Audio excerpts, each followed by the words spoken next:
From the shores of Monster Island to the depths of the Hollow Earth. Not another Kaiju podcast. Hey now, everybody, welcome to another episode of Not Another Kaiju Podcast, Jurassic World Rebirth Review, official review. It's just me and Jacob today. We're one short because David has not seen it yet. He's seeing it this weekend, and he wanted to save his thoughts for his podcast, Talking Toku. So if you want to know what David thinks about it, be sure to tune in there. But today it's just going to be Jacob and I. I saw the movie last night on its opening night, and I gotta say, I didn't hate it. That's a good way to get started. You're like, I didn't hate the movie. However, there is a but over the horizon in that statement. I didn't hate it, but I also didn't love it. Is it better than Dominion? Yes, and Fallen Kingdom, but the bar wasn't very high to begin with. Okay. Where do we start? I guess I'll start it like this. I liked it simply because it wasn't Dominion and Fallen Kingdom. Okay. If you were listening to our last episode, you remember Jacob said there will be things that I like and things that I don't like. And I think the things that I didn't like slightly outweighed the things that I do like. I didn't like the characters. The plot probably could have gone through another session in the writer's room. But the action scenes and Gareth Edwards' style being there is just that's the part I did like. Interesting. So with this podcast, as we brought up last time, Nick and I's palette can sometimes be completely different, and that's okay. I know there's a lot of people in the community that are like, "Oh my gosh, you don't like this," blah. But that doesn't change how much I respect Nick and our friendship and stuff. I just think it's really fun. But my point where I was going with this was the stuff I liked was stuff you didn't like, and I'm curious to see if the stuff I didn't like was stuff you liked, because that would be really funny. I mean, the first thing you brought up was the characters, and I thought most of them were pretty okay. I really like Jonathan Bailey. I wish he had more to do. He was the heart and soul of the movie. And I enjoyed his character, aside from the tic-tac crunching. I feel like they were very standard and very forgettable.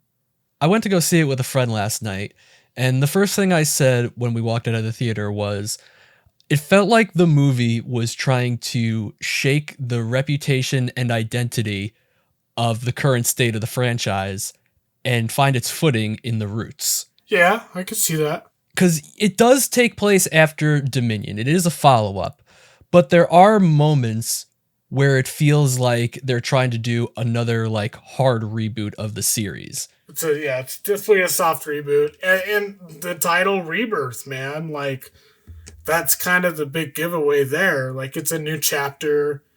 Owen and Claire aren't there.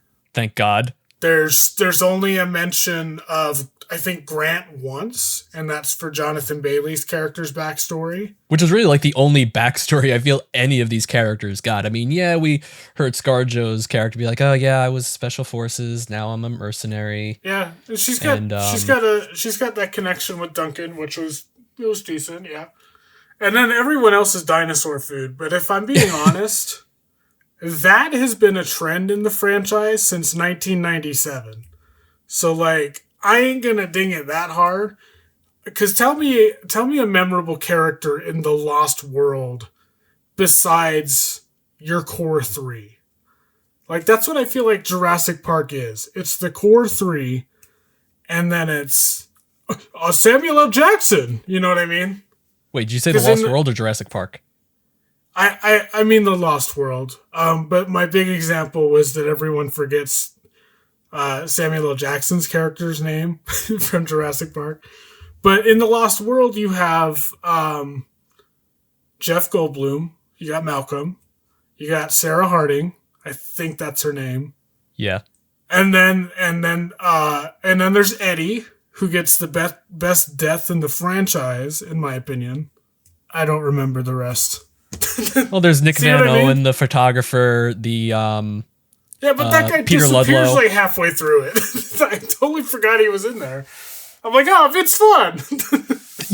I just realized that. I totally forgot. He just straight up disappears as soon as they leave the island. Once they get to San Diego, there is no...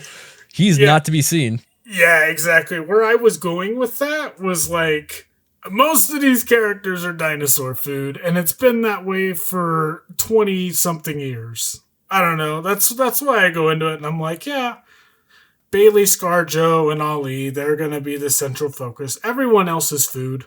One thing I would like to bring up is the mention in press interviews that this was a love letter to Jurassic Park. I think, and I think many would agree with me, that is more of a love letter to Jurassic Park 3, because the plot and the places this movie goes is pretty like remnant of JP3. I think when they meant the original Jurassic Park, they mean a plagiarized love letter to Jurassic Park, because there is so many like blatant callbacks. It's like, hey, remember the raptor kitchen scene? Well, what if it was in a convenience store and the raptors could fly and it wasn't as tense and suspenseful? There's your love letter.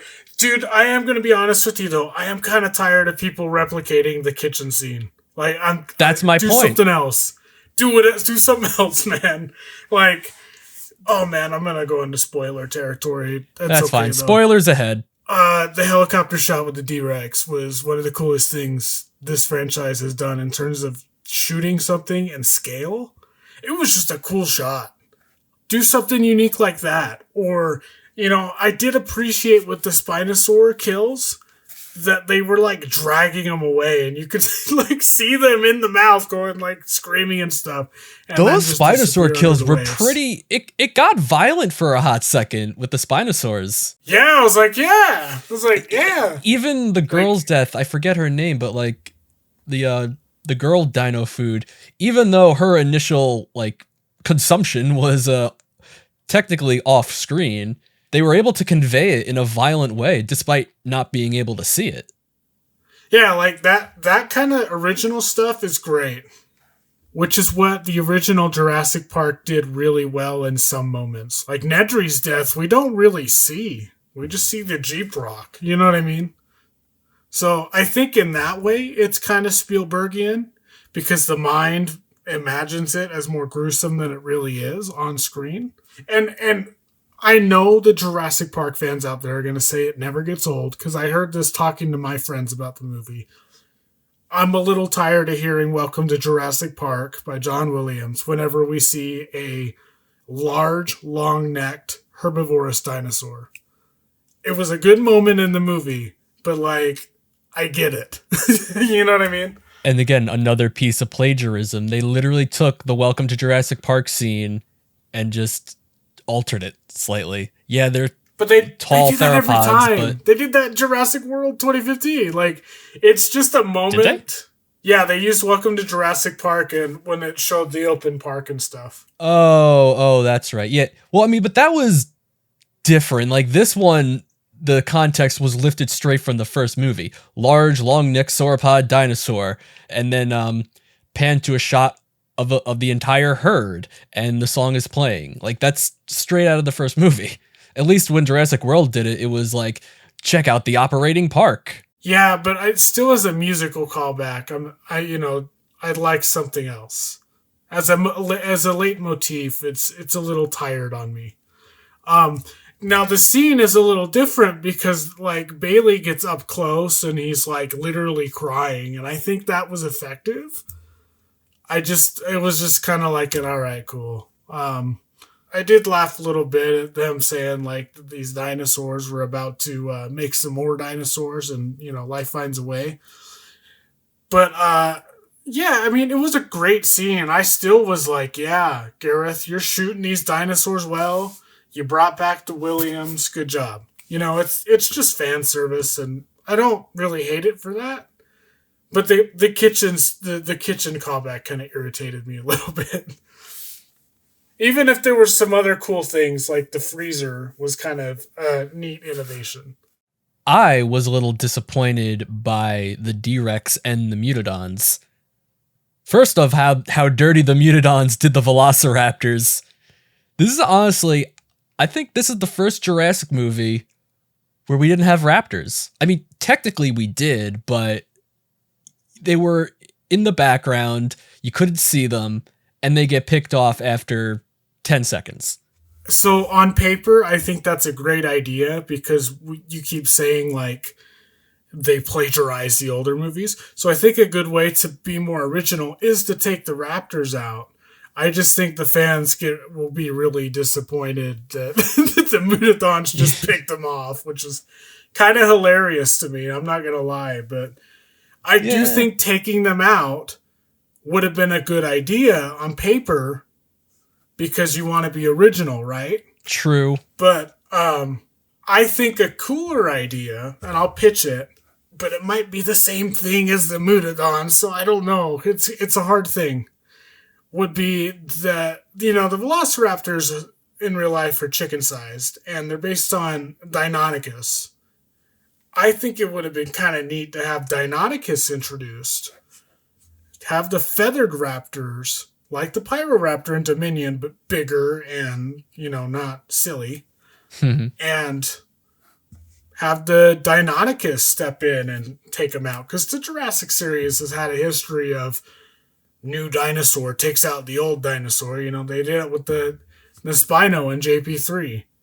That may have been a more palatable thing to do. But then that would have led to the kitchen sequence and the convenience store sequence, I should say. And it was kind of neat, having her hide in the freezer and all that went down. It was a little unique. But that one shot callback on the bottom of the floor where you see the claw, I was like, okay, cool, that's neat. Anyways. Oops, you got your Jurassic Park in my Jurassic World. Which is fine. It's fan service. I'm sure it makes fans happy. I just didn't really care for it. I know we're going a little all over the place, but that beginning, you want to talk about, oops, you got your Jurassic Park in my Jurassic World. How about you got your final destination in my Jurassic World? Hey, I thought it was kind of fun. It just kind of amused the hell out of me that it was all caused by a Snickers wrapper. Yeah, I'm not saying I didn't like it. I'm just saying it's a little funny that literal final destination sequence is the reason why all this happened. I guess it's something new, right? Yeah. What would you have done? What's put you in the writer's table? I always like doing this exercise. So how would you structure that opening? Maybe have a storm blow out the power and the backup generators also get hit. Plagiarism. I don't know. Jurassic Park. Yeah. As soon as those words left my mouth, I'm like, fuck, I'm plagiarizing, but I just couldn't stop myself. Nah, I'm just giving you a hard time. But yeah, it's I don't even know how I would do it. So if we want to be completely fair here, Maybe the D-Rex is fed up and I don't know, man. Maybe it shows its intelligence by it observes the scientists and notices a flaw in their order of operations and uses that to its advantage. That's cool. I think a fun movie would be seeing that meltdown happen, but I guess that might be too similar to Jurassic World 15. But I think seeing that kind of meltdown in real time would be kind of cool. Because they're just we gotta get out of here. The D-Rex is loose. And then I thought the title card was sick. The Jurassic Park logo in the red with the music.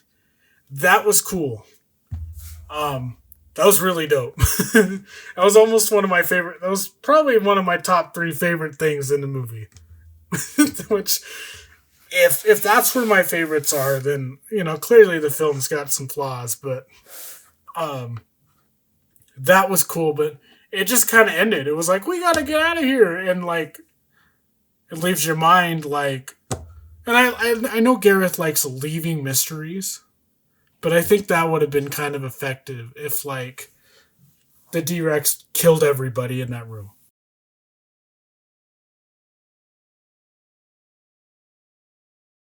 Also, it kind of begs the question, how did the D-Rex escape? Because they contained it, they locked it down.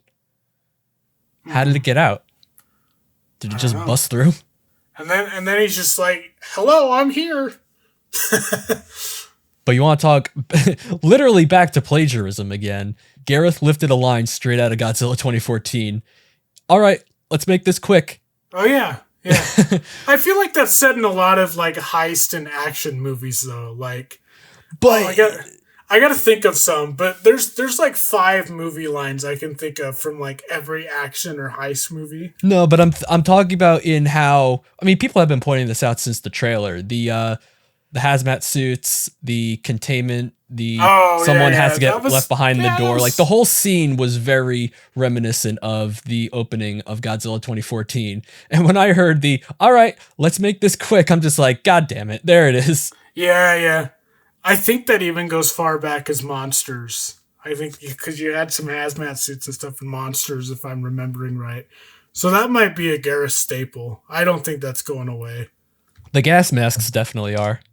That was a big part of Monsters. The gas mask, that's what I'm thinking of. Yeah, dude, I don't know. Like, I am hesitant to watch it a second time, though. I think I'm going to wait a little while before I give it a second watch, because I feel like if I do, the parts of it that I didn't like will become more apparent, and I'm just going to change my opinion entirely on the movie. Because right now, I think I'd rate it, we're getting to ratings already. Right now, I think I'd rate it a maybe like 6 out of 10. Okay. See, my prediction, and I didn't tell you this because I didn't want you going in with like preconceived expectations or like a goal or something. My guess when we recorded that episode was that it would be a 5. Honestly, it would have been, but all the Gareth Edwards elements pretty much brought it up a point. Okay. So, I mean, we've kind of critiqued the film a lot. Like, what did you enjoy about it? What were the things you really dug? I enjoyed the atmosphere, the cinematography, and the overall setting. I mean, I guess atmosphere and setting could be the same thing. I like that they went back to an island. I think Jurassic movies work best when they're on an island, which, I mean, if you remember a couple episodes back, I was talking about how I think King Kong should be taken off an island to have better adventures. Yeah, Nick, what's up with that? I don't know. Well, you know what? Now that I think about it, at least Jurassic World Fallen Kingdom, I won't knock it for trying the off-the-island adventures with the Jurassic franchise, albeit it didn't work. Maybe that's just because of the people who were in creative control. Maybe that it really just doesn't fit into the franchise. I don't know. I like the fact that they went back to basics and returned to an island setting. It feels mysterious. It feels adventurous.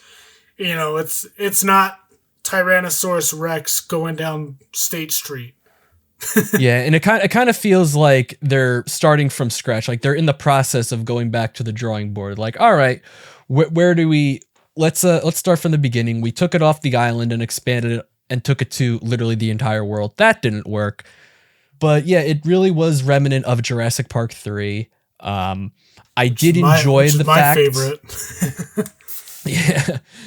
So yeah, like me as a movie viewer, you can really sell me on a movie if you are really good with the atmosphere, the cinematography, and the overall like vibe and feel. Your vibes, dude. Pretty much. I mean, that's part of the biggest reason why, outside of like Kaiju and dinosaurs, Blade Runner 2049 is probably my favorite movie. See, Nick likes good movies, guys. It's okay. He doesn't hate everything. My God, Blade Runner 2049, that everything just works in that movie. But if it didn't, and they just had the atmosphere and the cinematography, still would have been a great movie in my opinion. Anyways, bringing it back to Jurassic Park, I did like how they were stepping away from these movies being monster movies. And you were right, the dinosaurs are animals. Yeah. Even the ones that are inherently meant to be monsters act like animals. Like, I loved how the D-Rex wasn't a threat until the very end. I liked and I didn't like that. It would have felt a little too much like Jurassic Park 3, and it would have felt too much like a monster movie. Like, oh, the D-Rex is literally acting like a monster, stalking the main cast. However, I still do wish they did more with the D-Rex. Well, I mean, in regard to the D-Rex, I'm just kind of glad the leaks were fake. Because the leaks were like, 3 Spinosauruses are gonna take on the D-Rex and kill him. And that's like that's like some fan fiction stuff, man. Like, I would believe that at face value if I saw that. Like, come on. I'm glad that there wasn't a kaiju fight at the end. And this is a kaiju podcast. But I am so glad that it was just kind of a let's lure him away. Now, my biggest issue with that is, there was a report that came out from Variety today where they, Variety today, my Utah is coming out. So, originally, spoilers, Duncan was toast in that sequence. That's what they wanted. That's what Ali wanted when he signed on to play Duncan. He was like, I want to get killed by a dinosaur. What apparently happened was, in that sequence, that was Duncan's demise. They would have left without him. And I think that would have been a really downer of an ending in a good way. Does that make sense? Yeah, no, I would have preferred that too because he just shows up, no explanation. Like, how did he get out of that? Is it because he was T-Rex standing was still 5. and it's part T-Rex? He was... That pissed me off. I was like, the D-Rex was 5 inches from his face. How did he... No rhyme or reason. That's what pissed me off about this movie. Things just happen because reasons. So what happened was the studio, go figure. The studio had asked them to change it, and they actually were like, no. And then the test audience apparently was like, no, we want him to live. So they were like, okay, fine. So I don't know what test audience they picked, but I wish I was a part of it, because I would have been like, no, kill his ass. So that came out in Variety today, which is really interesting to hear about that kind of... Because you hear about studio interference all the time in a lot of Hollywood movies. But it even plagues guys with, like... I think Gareth Edwards is a legit talent. Like G14's awesome. Monsters is pretty good. Rogue One is great. I'm a big fan of Gareth Edwards, but even Gareth can have the studio affect the movie. You know what I mean? I'm surprised because usually Gareth always gets what he wants.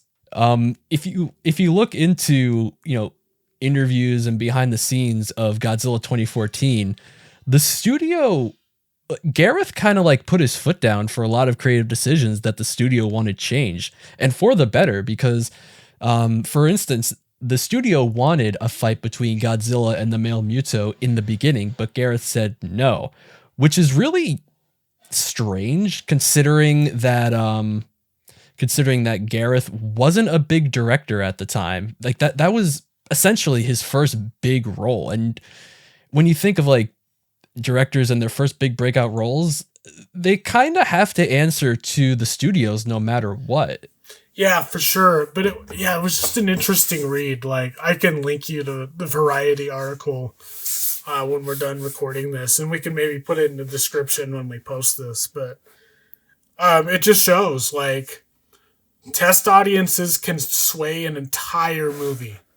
So if you are ever invited to be a part of a test audience, it's usually anonymous, and you don't know what you're getting into, because, they want a pool of just regular people. They don't want Jurassic Park fan 045 on Twitter. But it's just really interesting to know that the intention was for him to perish in that sequence.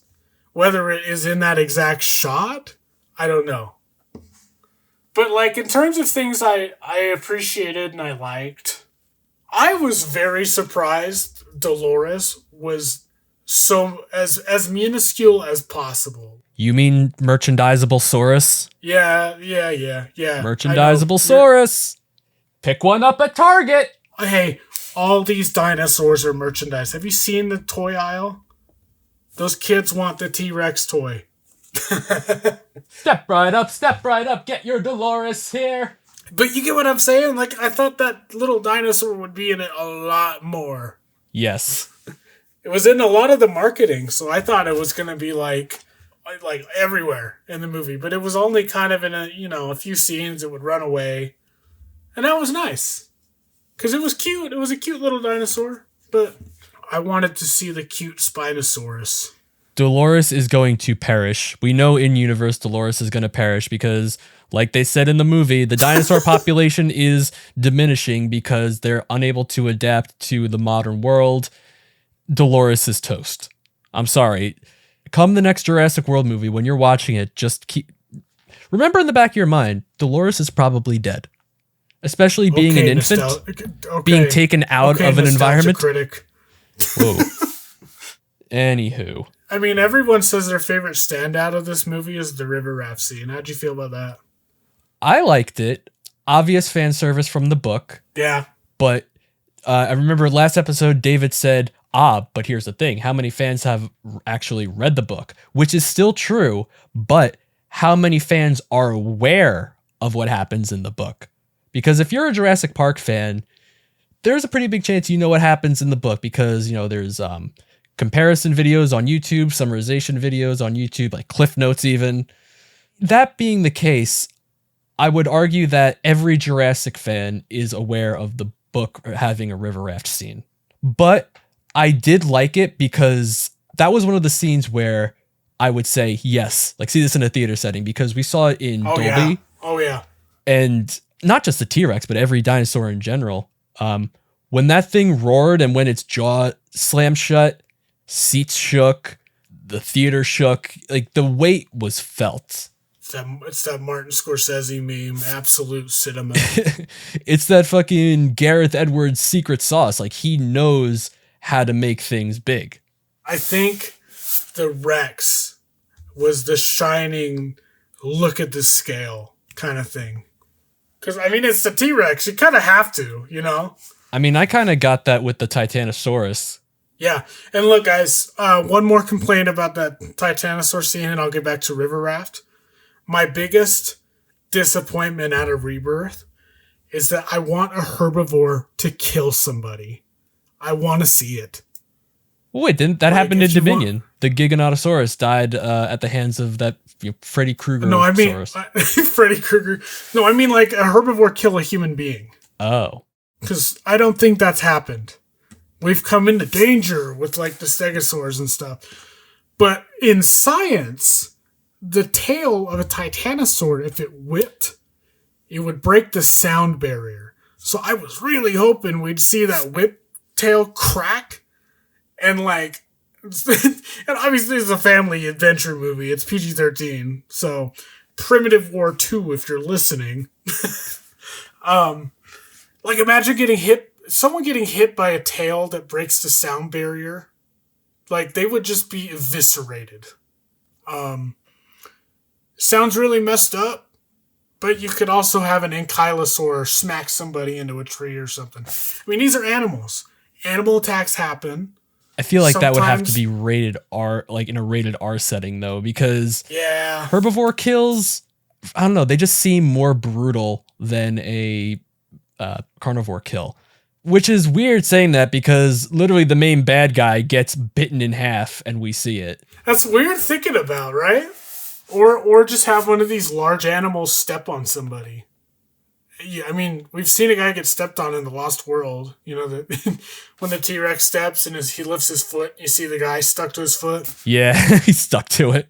Yeah, like that. Like that could be a PG-13 way of doing it. But yeah, I just want to see that because it's always the quiet, soft moments with these herbivore, harmless dinosaurs. But these things were built to fight the carnivorous things we see. So that'd be really cool. The Pachycephalosaurus in The Lost World literally put a guy through a car door. Yeah! Didn't kill him, but definitely hurt him.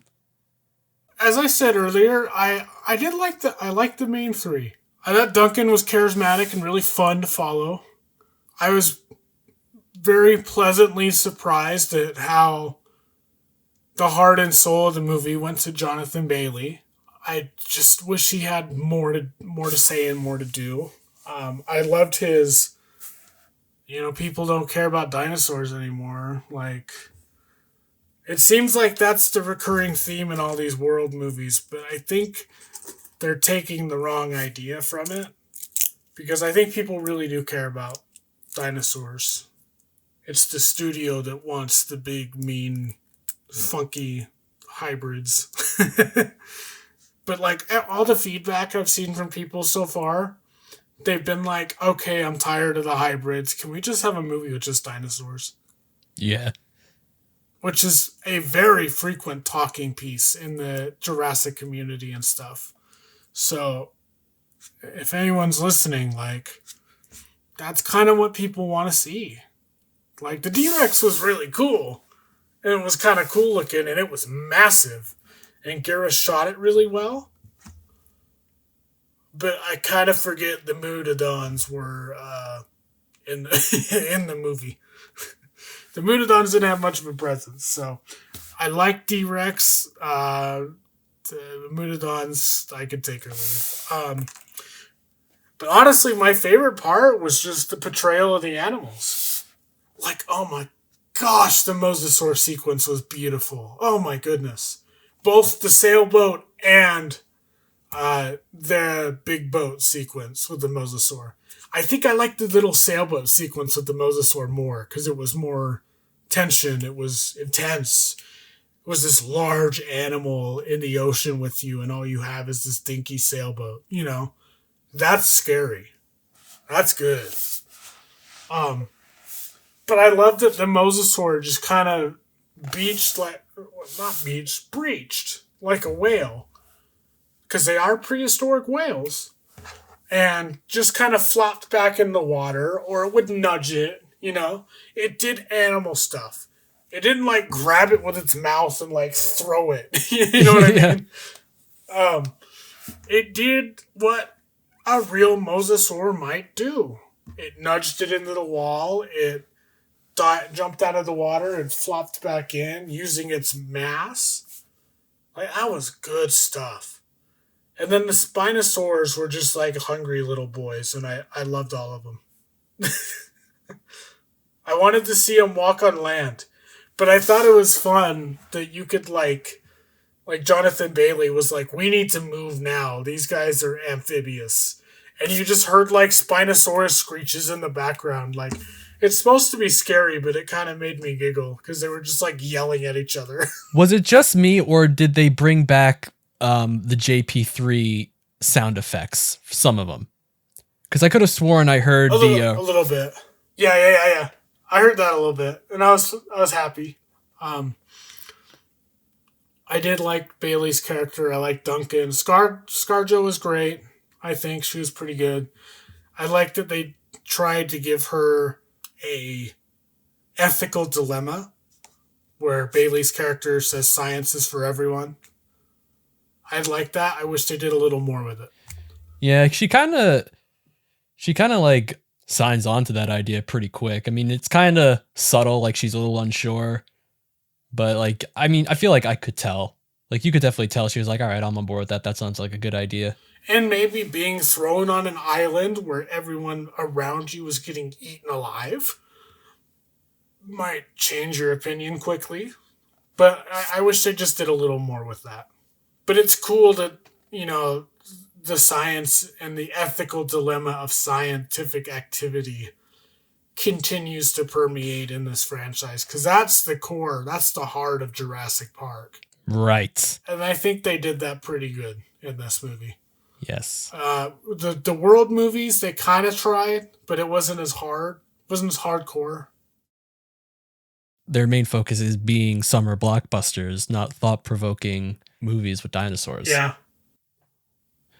Whereas this one was also kind of that, but I feel like it's the reason why I'm willing to give this movie a pass, because I feel like it's, like I said before, it's trying to shake the reputation and identity of the last two movies and sort of like start over it set the franchise up for potential to get better and to get back on its feet. Like if Fallen Kingdom and Dominion were the workplace accident, then Rebirth was the physical therapy to heal the injury and get back to work. Yeah.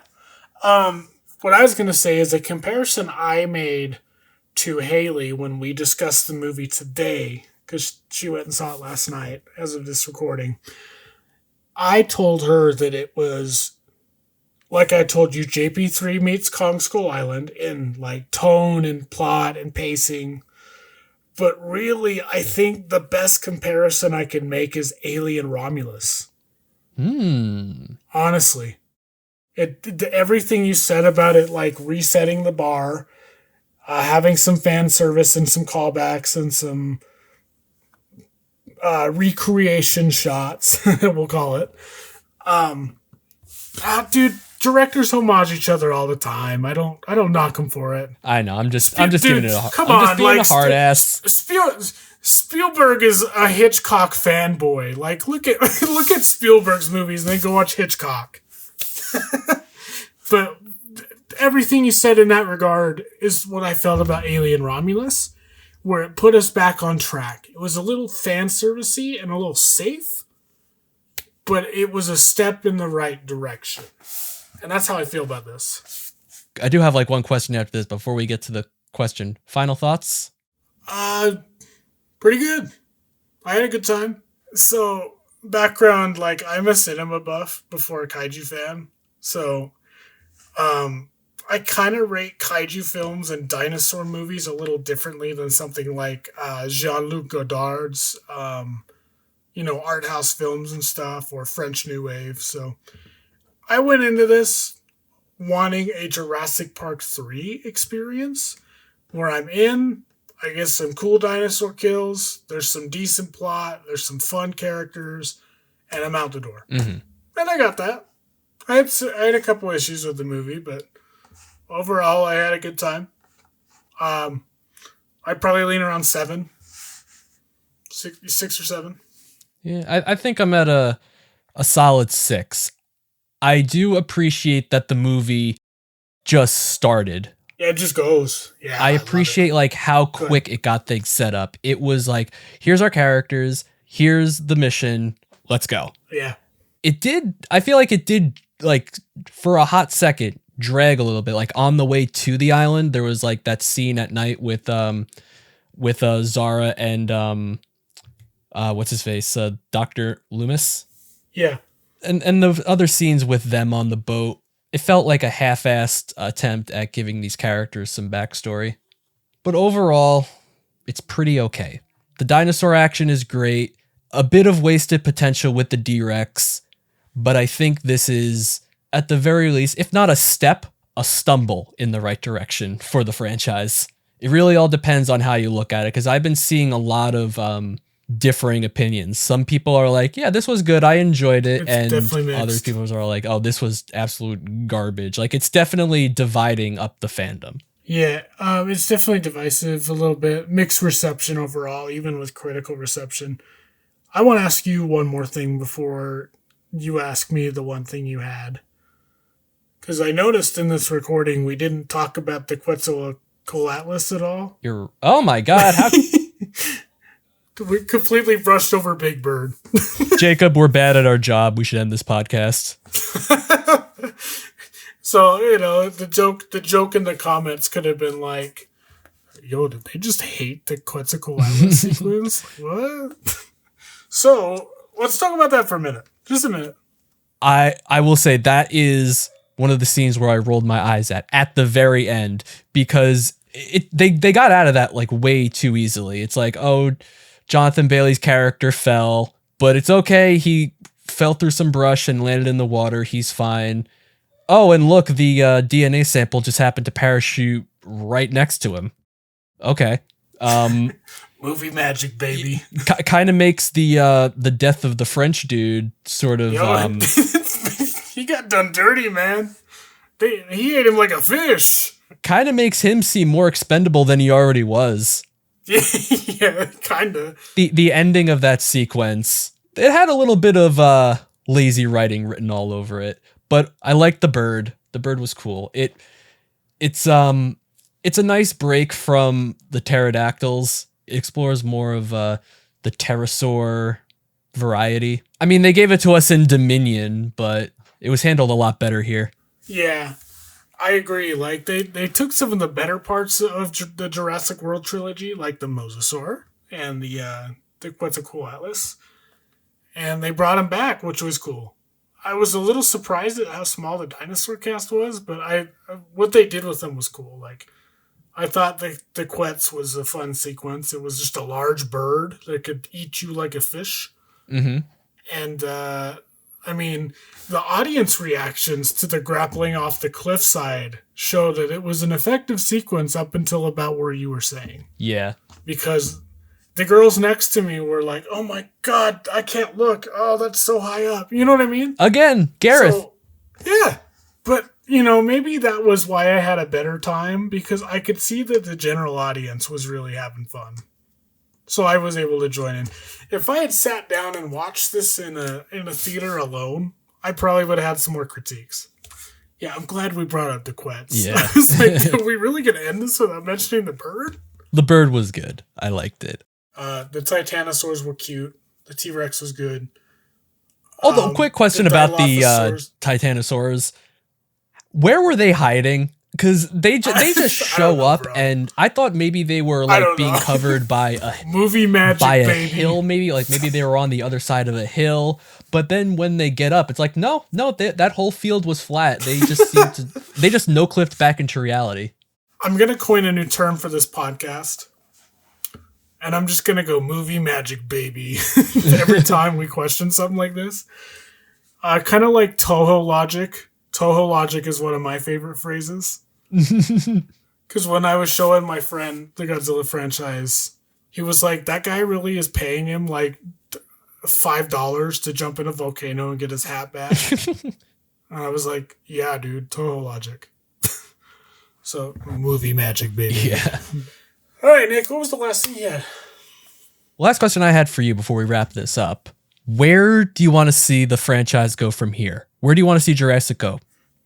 I want Gareth back. I want him to do a sequel for the first time. And not like he comes in and does a sequel and then the next guy does a different movie. Because, he did Rogue One, which is technically a sequel, and then he left. Technically, it's a sequel and a prequel at the same time. See him, yeah, exactly. I want to see him come back and follow up on what he's already done. I don't know how to formulate a story besides some of the things I pitched already. Besides, they're going to go to the island again. You know what I mean? That's like the struggle because even though I did say Jurassic movies work best on an island, there's only so much you can do with an island. So I think that's why Jurassic movies are very vulnerable to running stale. I mean, a really cool idea would to be... But it's clear the status quo has been reset and we're going to be on an island going forward. You could explore what else was on that island, which is fine. Because the concept in the trailers and stuff was this is where the bigger, meaner, scarier dinosaurs that were unfit for Jurassic Park / World were just dumped. Remember Lost World? It's like...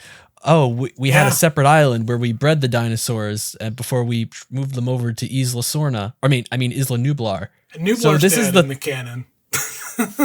Well, this is the second time where they're like, oh, there's a different island where with dinosaurs. Ignoring that point, not your point, but the hiccup of we got to go back to an island, right? I think that's just a bullet point. That's a given. I want to see them rotate the dinosaur cast a little bit. I saw it in this movie. Like we had Titanosaurus. We did have Quetzalcoatlus, which was cool. Obviously we had T-Rex. And I don't think we're going to get out of one of these movies without a T-Rex. That's the poster boy, right? Except for 3. I don't know, man. If we're taking elements from the book, camouflaging Carnotaurus. Let's see it put the screen, dude. Come on. I would like to see some other dinosaurs. Allosaurus was cool to see in battle at Big Rock. Deinosuchus. There's a Deinosuchus skeleton in Fallen Kingdom just chilling there. So Nublar had a giant crocodile at one point. Different stuff like that would be cool. I don't want them to go down the Camp Cretaceous route and have like Smilodons and saber-toothed tigers. But anyways, rotate the dinosaur cast a little bit. The new Spinosaurus was great. I think we should keep him around. Just do some fun stuff with that, and I think that's cool. I don't know, like, they could do, like, the breakout of the D-Rex and really go horror with it, which I would really enjoy. But this is a family adventure, 65 million years in the making, so we won't get that. So, I don't know where they're going to go with it. My pipe dream would be to them finally go, okay, fine, we're going to do it. And do the stupid human dinosaur thing they've been wanting to do for 20 years. You partially stole my answer. That's okay. But just jump the shark, man. Like, I like the grounded dinosaur stuff. But, like, if we're going to look at stuff like the D-Rex and do mutants, take some notes from Dino Crisis and stuff, or Jurassic Park Trespasser, the video game. Yes, I was kind of hoping you would bring it up. I got major Trespasser vibes from it. I can see it with, the ruins and stuff. But, why are there, there's ruins on the island. That's mysterious. But that's kind of where I'm thinking. So those are my spitballs. I'll let you go. I sort of had a couple answers just like you. First and foremost, make Jurassic Park 4. You want to. It is so evident. It has been evident since 2015 that you want to make Jurassic Park 4. They want to so bad, dude. Just do it already. Because why not? Honestly, I'll just say it right now. I don't think I ever was against that idea. Even when I found out about the original plans when I was younger. I love it. I think it's so wild, dude. I think it's crazy. I was hoping that was in the logline of the movie, they were like, in Rebirth, they stumble upon a horrifying secret. And I was like, oh my God, they're going to do it. I kind of low-key forgot most of what the plans for the original Jurassic Park 4 were. Dude, there's a few drafts of Jurassic Park 4. It would be a fun episode to dive into it. Honestly, we should. You have the human draft. And then there's an early Jurassic World 2015 draft where they have a squad of dinosaurs, and it's Chris Pratt's character on a motorcycle with a raptor and an ankylosaur and a T-Rex. And they all jump out of it's like an airplane. The paratroopers, the loading dock drops and they jump out of the back of a plane. It was that, but it was Chris Pratt on a motorcycle, a giant carnivorous T-Rex-esque dinosaur, an ankylosaur, and a raptor, and they parachute in and go take out the bad guy terrorists. It was insane. Holy shit. Let's do it, man. I'm here for it. That'd be so fun. that'd be like Jurassic MCU, but you know what? I don't know. Where else are we gonna go besides horror? Yeah, so make Jurassic Park 4. You want to. Another route, do a book adaptation. Call it Michael Crichton's Jurassic Park. Oh, please. I'd make it an HBO series. Start from the get-go. Come out and say, this is R-rated. This isn't for kids. This is an HBO FX violent show like Chernobyl or, Breaking Bad in terms of maturity. I agree. I think that needs to be done. Because it brings it back to my point. A lot of fans, if they haven't read it, they at least know what happens. They know of the river raft scene. They know that John Hammond dies. They know that John Hammond's character is completely different than he was in the movie. He takes on more of the role of the greedy lawyer and not the happy-go-lucky Walt Disney type guy he does in the movies. They know the Dilophosaur is massive. Third idea, make anthology movies.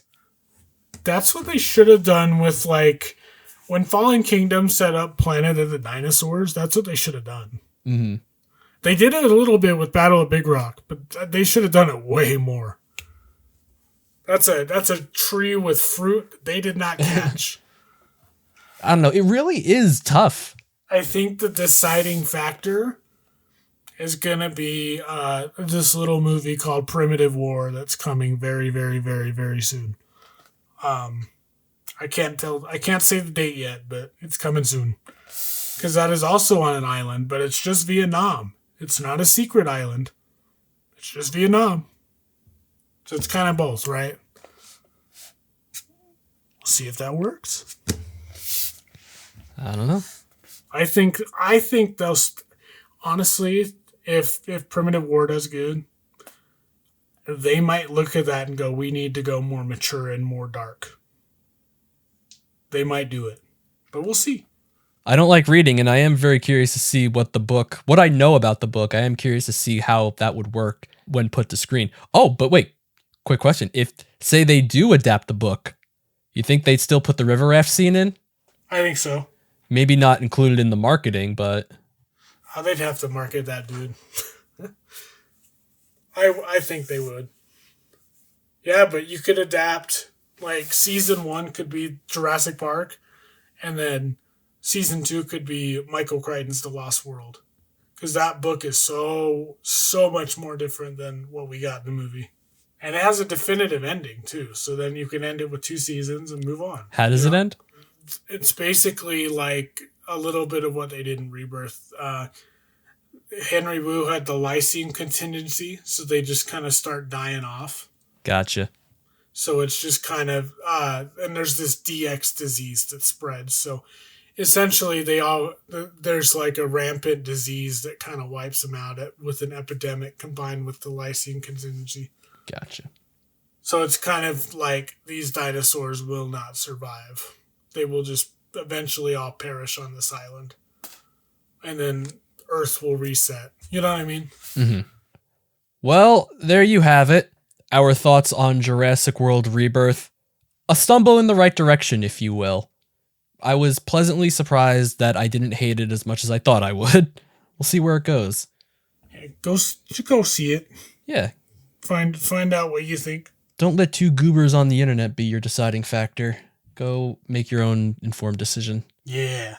But that will do it for this episode of Not Another Kaiju Podcast. If you're listening to us on audio platforms, please rate us 5 stars. And if you're watching us on YouTube, you know what to do. Like, comment, and subscribe. It helps us out a lot.